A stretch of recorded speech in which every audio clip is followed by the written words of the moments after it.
Hey guys, I'm back and I'm here with the second list, which is the romance list. Okay, so the romance list, I think it has about 10 or 11 titles on it.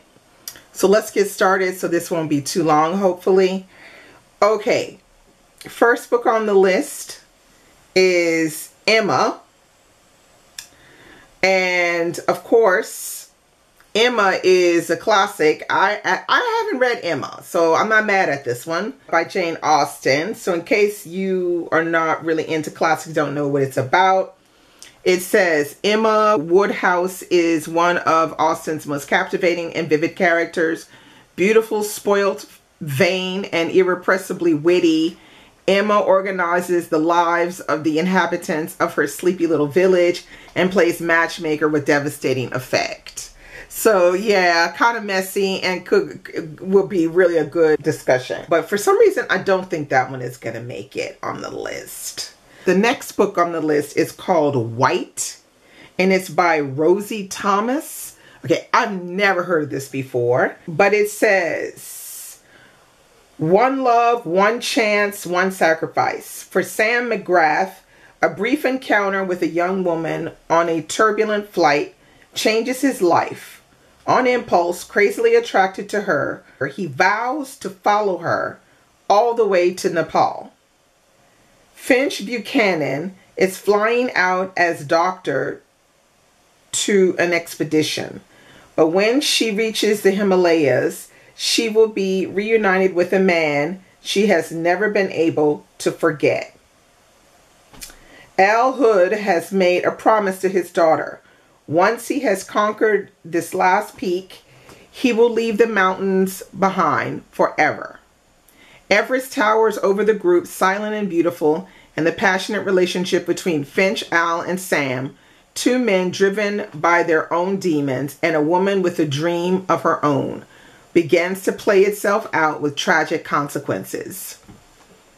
Yeah, this is not for me. I mean, I'm not mad at romance. I just don't read it very frequently. But from reading this description, I know for me, myself, this ain't it for me, personally. So, yeah. This section is really gonna really be quite weird. Okay, the next book on the list is The Heart Principle by Helen Hong. And this is the third book in the Kiss Quotient series. Apparently, it doesn't matter that it's the third book the person wrote next to the title. So, what's it about? When violinist Anna Sun accidentally achieves career success with a viral YouTube video, she finds herself incapacitated and burned out from her attempts to replicate that moment. And when her longtime boyfriend announces he wants an open relationship before making a final commitment, a hurt and angry Anna decides that if he wants an open relationship, then she does too. Translation: she's going to embark on a string of one-night stands. The more unacceptable the men, the better. That's where tattooed motorcycle riding Quan Dieppe comes in. Their first attempt at a one-night stand fails, as does their second and their third, because being with Quan is more than sex. He accepts Anna on an unconditional level that she herself has just started to understand. However, when tragedy strikes Anna's family, she takes on a role that she is ill-suited for, until the burden of expectations threatens to destroy her. Anna and Quan have to fight for their chance at love, but to do that, they also have to fight for themselves. Okay, why not? You know, I mean, it's romance, okay? I don't know a lot about romance, but I'm not mad at it. Sure, why not? It could be interesting. It could be interesting. Next on the list we have It Ends With Us by Colleen Hoover. So, this is number 1 in the It Ends With Us series. Sometimes it is the one who loves you who hurts you the most. Lily hasn't always had it easy, but that's never stopped her from working hard for the life she wants. She's come a long way from the small town in Maine where she grew up. She graduated from college, moved to Boston, and started her own business. So when she feels a spark with a gorgeous neurosurgeon named Ryle Kincaid, everything in Lily's life suddenly seems almost too good to be true. Ryle is assertive, stubborn, maybe even a little arrogant. He's also sensitive, brilliant, and has a total soft spot for Lily. And the way he looks in scrubs certainly doesn't hurt. Lily can't get him out of her head. But Ryle's complete aversion to relationships is disturbing. Even as Lily finds herself becoming the exception to his no dating rule, she can't help but wonder what made him that way in the first place. As questions about her new relationship overwhelm her, so do thoughts of Atlas Corrigan, her first love and a link to the past she left behind. He was her kindred spirit, her protector. When Atlas suddenly reappears, everything Lily has built with Ryle is threatened. Okay, so it sounds like one of those typical kinds of, situations and romances. You're with someone for a long time and then one wants a break and then you take a break, then the other one meets someone. It sounds like a kind of typical scenario. But apparently Colleen Hoover is a really good romance writer because everybody's talking about her. So who knows? I maybe could get down with it, I guess. I don't know. We're going to see. All right. The next book on the list is called It's Getting Scott in Here. Okay, y'all. This cover, though, y'all, this cover. Two of the ladies in my group are Scottish. So, yeah, this cover, that's all I'm going to say. It's from the Wild Wicked Highlanders series. And this is, I think, book number 1.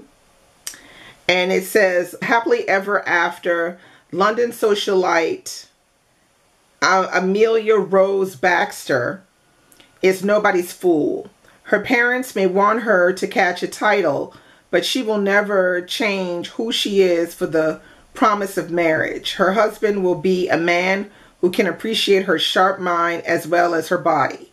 A sophisticated man who loves life in London. A man who considers her his equal and won't try to tame her wild heart. So it says, in the Highlands, rough, rugged Highlander Niall MacTaggart and his brothers know the rules. The eldest must marry or lose the ancestral estate, period.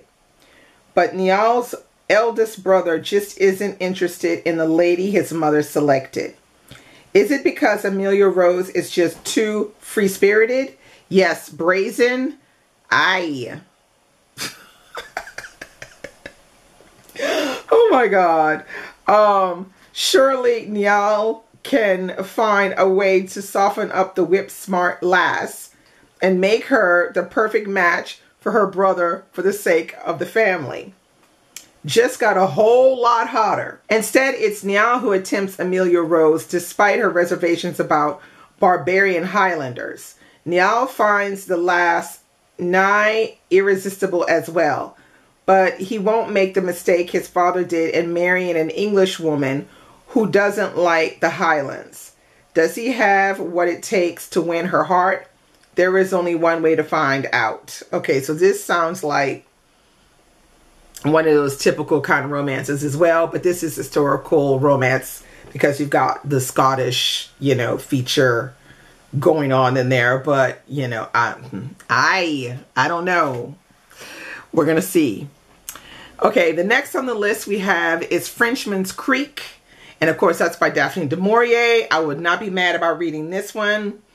I just finished reading My Cousin Rachel not so long ago. And yeah, I would love to read another du Maurier, but I don't own Frenchman's Creek, but that's okay. I would definitely be into, checking this one out. It says, bored and restless in London's Restoration Court, Lady Donna escapes into the British countryside with her restlessness and thirst for adventure as her only guides. Eventually, Donna lands in remote Navarone, looking for peace of mind in its solitary woods and hidden creeks. She finds the passion her spirit craves in the love of a daring French pirate who is being hunted by all of Cornwall. Together they embark upon a quest rife with danger and glory, one which bestows upon Donna the ultimate choice: sacrifice her lover to certain death or risk her own life to save him. Okay, why not? I'm not mad at that one. I would definitely try to go for that one. It sounds like it's full of a lot of action, and there should be a little bit of love as well in there. Okay, the next book on the list is Rebel by Beverly Jenkins, and that one is the first book in the Women Who Dare series, and I suggested this one. I already read it, and I thought it was really good.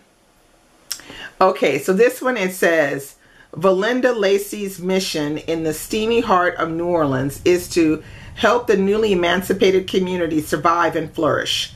But soon she discovers that here, freedom can only mean danger. When thugs destroy the school she has set up and then target her, Valinda runs for her life and straight into the arms of Captain Drake Levesque.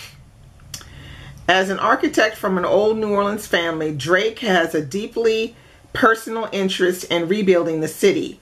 Raised by strong women, he recognizes Valinda's determination, and he can't stop admiring or wanting her. But when Valinda's father demands she return home to marry a man she doesn't love, her darling rebellion draws Drake into an irresistible intrigue. Yeah, it's real good, this one. And it takes place in my hometown. So I really enjoyed reading it. I thought it was, a very interesting read. Okay, the next one on the list, everybody knows this one. Outlander, which is by Diana Gabaldon. This book is hella long. I mean, hella long. 850 pages. This is not what you want to do at a book club. It is suggest a book that's 850 pages long. No. I know I won't be voting for this one, that's for damn sure. But this is what it says.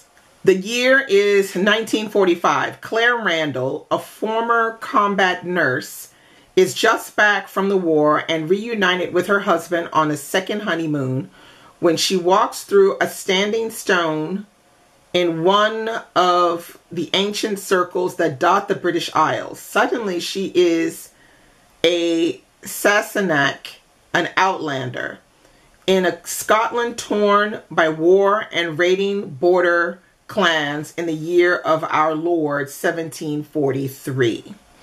Hurled back in time by forces she cannot understand, Claire is catapulted into the intrigues of lairds and spies that may threaten her life and shatter her heart.